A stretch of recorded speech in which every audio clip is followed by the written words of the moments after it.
Kami dari kelompok 8 ingin mempersembahkan sebuah video untuk memenuhi tugas akhir mata kuliah biokimia yang akan membawakan topik sistem respirasi dengan subtopik yaitu apakah udara laut ini dapat menyembuhkan penyakit asma. Dengan anggota Saya Pida Dismananda dengan NIM terakhir 063. saya sendiri Hanifah Livitasari dengan NIM akhir 068. Ya, Mandelora Vaneswari dengan NIM akhir 084. Saya Zalfa Kuratul Aini dengan NIM akhir 085. Saya Damar Cardi Tegar Ristiadi dengan NIM akhir 078. Disimak ya videonya. Sistem respirasi atau sistem pernapasan adalah organ yang berperan penting dalam proses pertukaran gas di dalam tubuh. Sistem respirasi merupakan sistem yang sangat penting karena sangat membantu dalam menunjang proses kelangsungan hidup manusia. Terdapat berbagai macam organ-organ dalam sistem respirasi. Yang pertama ada rongga hidung. Udara dari luar masuk ke dalam rongga hidung. Di dalam rongga hidung terdapat selaput lendir yang berfungsi untuk menangkap benda asing yang masuk ke dalam sistem pernapasan. Dan juga ada bulu-bulu halus yang berfungsi untuk menyaring partikel kotoran yang masuk bersama dengan udara. Selanjutnya yaitu faring atau tenggorokan. Di dalam faring terbagi menjadi dua percabangan, yakni saluran pernapasan di bagian depan dan saluran pencernaan di bagian belakang. Selanjutnya yaitu ada batang tenggorokan atau trakea. Batang tenggorokan terletak sebagian di leher dan sebagian lagi di rongga dada. Di dalam batang tenggorokan terdapat rongga bersilia yang memiliki fungsi untuk menyaring benda asing yang masuk ke dalam saluran pernapasan. Selanjutnya ada laring. Laring ini tempat terletaknya pita suara. Fungsi utama laring itu mengeluarkan suara dan terjadi tempat keluar masuknya udara. Selanjutnya dari laring itu ada bronkus. Pada trakea di rongga dada terbagi menjadi dua cabang, yaitu bronkus kanan dan juga bronkus kiri. Bronkus kemudian bercabang lagi menjadi bronkiolus. Di ujung saluran terkecil bronkiolus terdapat gelembung paru-paru yang biasa disebut dengan alveolus.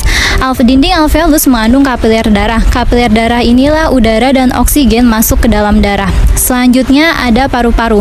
Paru-paru terbagi menjadi dua bagian, yaitu ada paru-paru kanan yang terdiri atas 3 lobus dan paru-paru kiri yang terdiri atas 2 lobus. Paru-paru tersusun atas bronkus, bronkiolus, alveolus, jaringan epitel, dan pembuluh darah.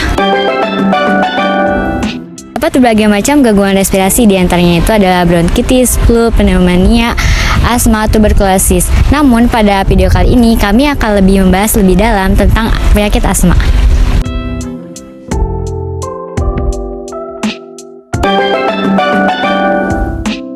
Penyakit asma adalah suatu penyakit yang mengganggu sistem pernafasan yang muncul akibat peradangan kronis pada saluran nafas yang ditandai dengan penyempitan saluran nafas kecil dan bronkiolus. Berdasarkan fenotip klinisnya, penyakit asma dibagi menjadi 4 macam. Yang pertama yaitu asma alergi. Asma alergi adalah asma yang biasanya dipicu oleh alergi tertentu yang diwariskan dari keluarga. Dan yang kedua adalah asma non-alergi. Asma non-alergi adalah suatu penyakit asma yang terjadi dan tidak ada kaitannya dengan alergi tertentu. Dan yang ketiga adalah asma ambitan dewasa. Asma ambitan dewasa adalah asma yang biasanya terjadi pada usia dewasa dan biasanya sering menyerang wanita. Dan yang terakhir adalah asma obesitas. Asma obesitas adalah suatu penyakit asma yang biasanya menyerang pada orang yang kelebihan berat badan. Karena pada saat kelebihan berat badan akan meningkatkan risiko penyakit asma dan infeksi saluran pernafasan. Selanjutnya ada gejala-gejala asma. Gejala asma meliputi batuk, nafas berbunyi atau mengi, sesak napas, dan dada terasa berat. Gejala khas asma itu yang pertama biasanya akan memburuk pada saat malam hari dan pagi hari. Akan terjadi secara berulang kali, dapat mereda dengan pengobatan atau tanpa pengobatan, dan dapat timbul akibat adanya faktor pencetus seperti bulu binatang, polusi udara, aktivitas fisik yang terlalu berat, dan lain sebagainya. Garam memiliki efek antibakteri, antimikotik, dan anti-inflamasi. Dan garam memiliki kemampuan alami untuk mengeluarkan ion negatif serta menetralkan muatan positif. Serta garam bersifat super absorben saat kering. Maka dari itu, menghirup udara pantai bisa dilakukan karena itu cara yang sangat efektif untuk memberikan pengaruh positif terhadap berbagai penyakit pernapasan dengan penyelesaian gejala yang cepat. peningkatan ventilasi paru, dan toleransi terhadap ketegangan fisik. Salah satunya penyakit asma.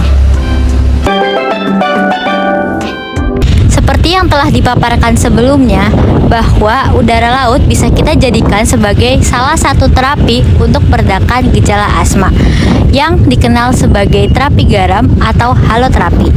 Menurut F. Gelia dan juga Lilia pada tahun 2018, terapi garam atau haloterapi merupakan terapi yang menggunakan garam kering yang akan disebarkan di lingkungan, yang kemudian akan menggunakan alat bantuan yang disebut sebagai halogenerator.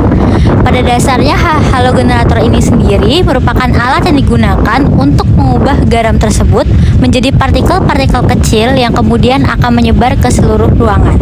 Selain itu, berlibur ke pantai juga dapat meredakan stres. Nah, stres sendiri merupakan salah satu yang memicu terjadinya asma kambuh, sehingga dengan berlibur ke pantai dapat meredakan gejala asma. Namun, terapi udara laut saja tidak cukup untuk mengobati asma, sehingga harus dilakukan terapi-terapi lain secara medis agar pengobatan asma bisa berjalan dengan maksimal. Kandungan udara laut diperkaya dengan partikel-partikel natrium klorida atau garam. Udara yang diperkaya oleh garam ini memiliki efek bakterisidal, mukolitik, antibakteri, antiinflamasi, imunomonosida, dan hiposensitisasi yang dapat mengurangi gejala asma dan memperlebar saluran udara. Dengan menghirup udara laut juga dapat mempercepat pengangkutan lendir, penghilang zat-zat toksik, dan alergen asing. Penerapan terapi garam ini juga menghasilkan saluran pernafasan yang bersih dengan peningkatan asupan oksigen, peningkatan energi, dan peningkatan sistem kekebalan tubuh. Berdasarkan pemaparan yang telah disampaikan, dapat dinyatakan bahwa hal tersebut adalah mitos karena penyakit asma tidak dapat disembuhkan secara total. Namun, dengan terapi dapat meminimalisir gejala asma. Sekian video yang dapat kelompok kami buat, kurang lebihnya mohon maaf dan semoga dapat bermanfaat.